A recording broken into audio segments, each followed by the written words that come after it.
So there are so many of you that are in the same spot I am, 40, 50, 60, 70, 80, and knowing that you'll not ever be able to retire. So I wanted to talk about what are some great things about being this age. I know it feels like younger is always better, but I don't think it is. Hi, I'm Kim.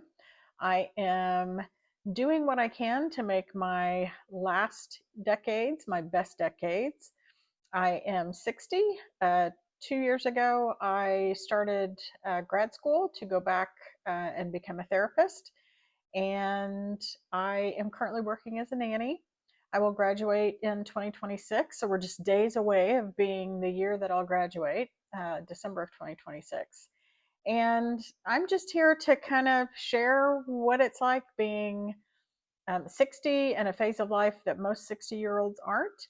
And so today I want to talk about the benefits of being 60, even if we can't retire, especially if we can't retire.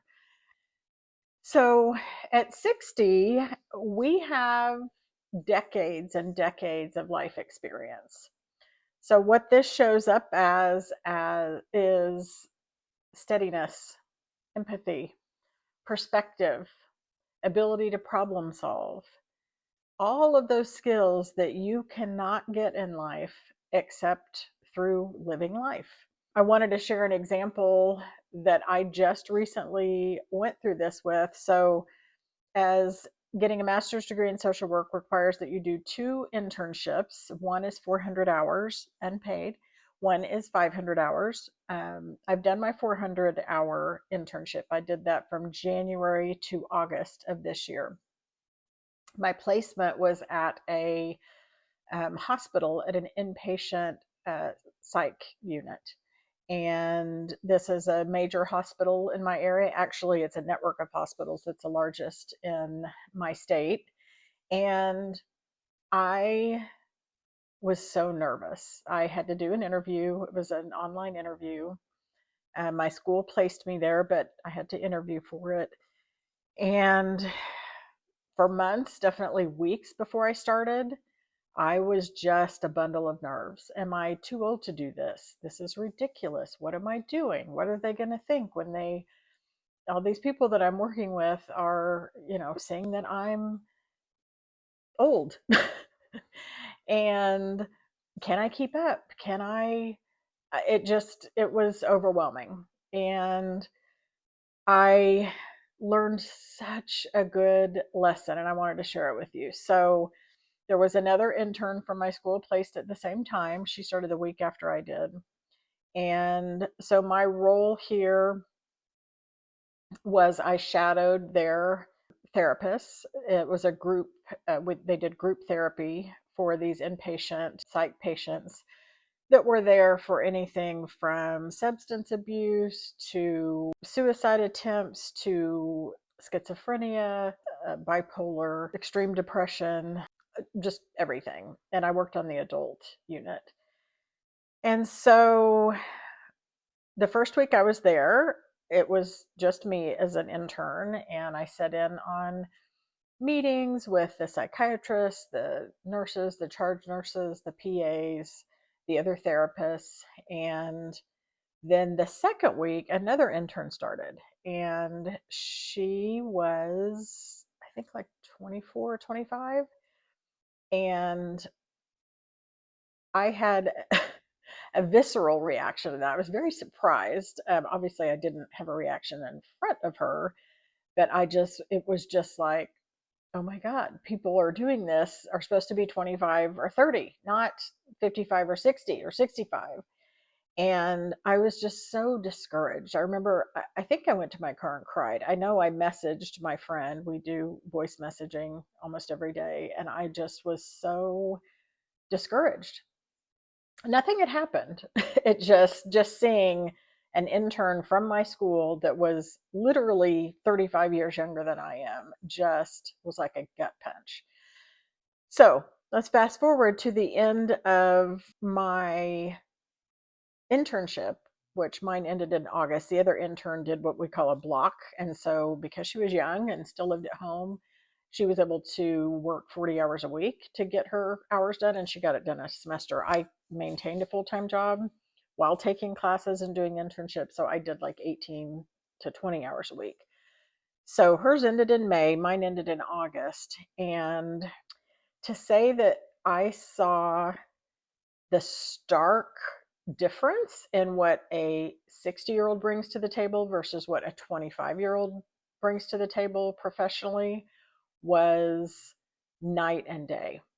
And I had an excellent supervisor there that saw that and, let me know that. And so what ended up being such a scary thing was so confirming and encouraging. There were just so many situations that the 25-year-old and myself were met with where she didn't know any better because she was only 25, but because I was 60, I was able to handle it in a way that was professional and clear and concise and empathetic and just all of the things. And so, anyway, I am here to tell you that if you think that your age is a negative, and I'm going to get people in the comments, I've already had them, ageism is a thing, you're never going to find a job, just really glass half full people, just very, very negative. And I think people don't realize that your mindset matters. So if you are my age or a little younger or older and you're thinking, I can't do this because I'm too old, I am here to tell you, you bring so much to the table that somebody 30 years younger literally cannot access, cannot obtain, cannot manifest because they have not done the reps. They have not had the experience. They have not lived through the things that you have lived through. So I've seen it with my own eyes. I experienced it firsthand. And I just want you to remember you bring so much to the table, whether it's a new career you're going into, whether it's volunteering that you're doing, whether it's a new hobby, whether it's a new relationship, you bring so much to the table. And you need to remember that and don't shortchange yourself because we are taught, especially in America, that aging is bad. We're anti aging. No, no, no, no. And honestly, had this been my last year at that internship, I would have been offered a job. Like, my supervisor was so happy with my performance and my ability to learn, my ability to step up when necessary, just everything about what was required in the role I was able to do because I had all this experience, not in that particular role, but just life experience that I could apply. You bring lots to the table. The second thing is, at our age, we know what doesn't work and we're done doing it. For me, that's people pleasing. I thought I was just such a nice person. And no, that is my coping mechanism. That's how I learned to survive as a kid, is to just be whatever you needed. And I am a nice person, but I have learned that I do not have to sacrifice my needs, my wants for someone else, especially if it's someone that would not do the same for me, where it is not reciprocated. So I have my notes written out for a video on people pleasing. So look for that coming up. Staying stuck. It doesn't work. The times that I have taken a leap and gotten myself unstuck have been the biggest times of growth in my life. And so that was leaving a terrible marriage. That was deciding to become a piano teacher when I didn't know how to play and didn't even own a piano. That was this journey of stepping into a new profession at the age of 58, deciding to go back to school. So I stayed stuck for too many years and I'm not doing it anymore. It doesn't work for me. The other thing that doesn't work for me are bad relationships, like a love interest relationship or a friendship or even family. That doesn't work for me. If it's not a respectful, based on mutual respect for one another, I'm not interested. I don't have to maintain those. And that has meant not having certain friendships, definitely meant leaving my husband. And I actually haven't even dated in 18 years. I don't know that I need that. Anyway, that's another video. Or family members that just did not respect my boundaries. So we know what we have done that doesn't work and we're done doing it. The other thing that we bring is emotional intelligence. This kind of ties into the first one. But think about it. At age 60, I have lived through so much, and I'm sure you have too: loss, disappointment, pivoting, reinventing, living in survival mode. I've been through it all, many of it multiple times. And the emotional intelligence that has given me, because I am a person that wants to grow and learn and evolve, not somebody that is in a fixed mindset that just doesn't ever seek to improve. I, I have grown by leaps and bounds. I bring an emotional intelligence, and I'm sure you do too, that somebody that is much younger just simply cannot possess. Now, obviously, these are not absolutes. I'll get people in my comments saying, I know somebody that's 25 and they're emotional intelligent. Yes, there are definitely um, exceptions to the rule, but I am saying overall, we bring that to the table. The other thing we bring is an independence. We're at a stage where we're probably the most independent that we've been in our lives. Now, let me preface this by saying I know many of you watching maybe are around my age and you don't have independence, in that you are still caring for children at home, or you are or you are caring for aging parents. So I just send you my love and support, and know that this part does not pertain to you. I know when I was a single mom, an active single mom, actively parenting, my kids are grown now. I have 3 adult daughters in their 20s.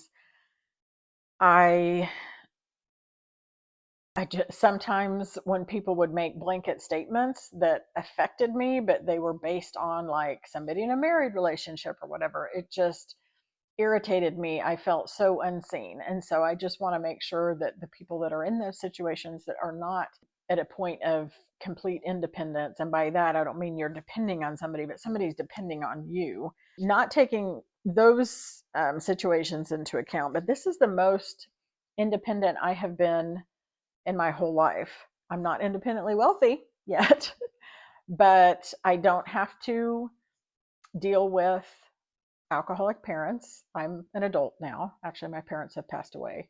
I don't have to, due to shame and insecurity and just not knowing myself, have to be in situations where it is not good for me. I don't have to think about my kids because my kids are grown. I've done my time there. I put them first for many, many, many years. And of course, I still consider them, but I don't have a husband that I need to coordinate with as far as, I think I want to go back to school. What do you think? Well, I hate my sales job. I think I'm going to go be a nanny.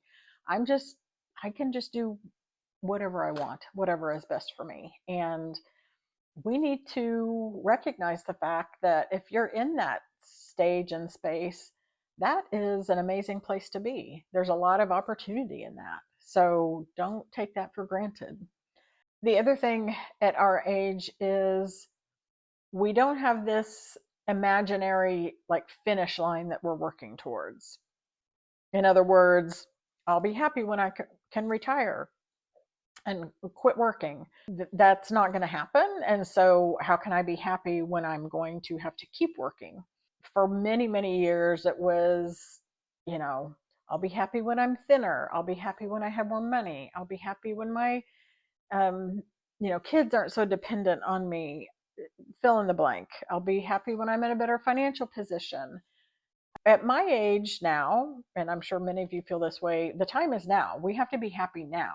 We don't, none of us have tomorrow, to take for granted. But certainly at 60, as many have said in my comments, there's just some really negative people out there. Most of you have been lovely and so supportive, and whether in the same position or not, just, lots of love and positive energy and motivation and, bravo. But just the people that your health is going to go downhill and you're not going to be able to, and it's like, maybe, but what if it doesn't? What if it doesn't and I'm healthy for another 25 years? How upset with myself do you think I will be if I look back and go, damn why didn't I go back to school? I could have been a therapist for the last 25 years. So that's just where my mind is. That's how I think. And maybe I'll die next week. But so what? So what? I mean, I'm trying to do something that I want to do.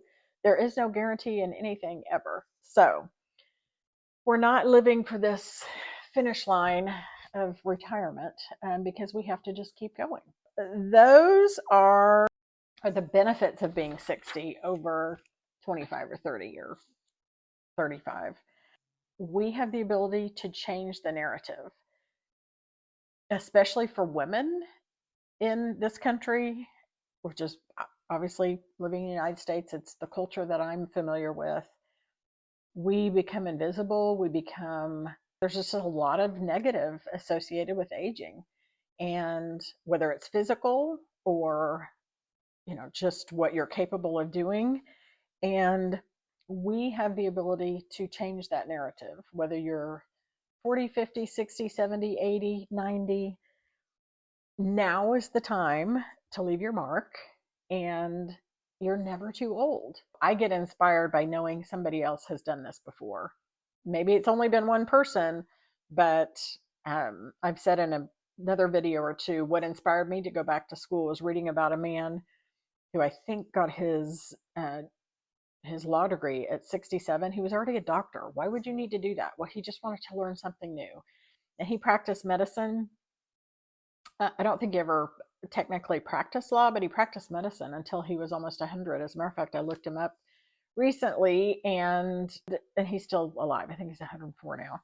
When I read his story and I was only 58, I was like, oh, somebody can go back to school at 67? Well, then I can do that. Now, if I had no, like somebody to look to say, oh yeah, that's possible, then I'm not a maverick. Like, I wouldn't necessarily do it. But if somebody's done it before, even if it's just one person, yeah, I can do that. Yeah, I can do it because that person did it. So anyway, thank you for listening. This was much longer than I intended it to be, but I hope you're doing well, and I will see you in the next video. Here's a quote for you.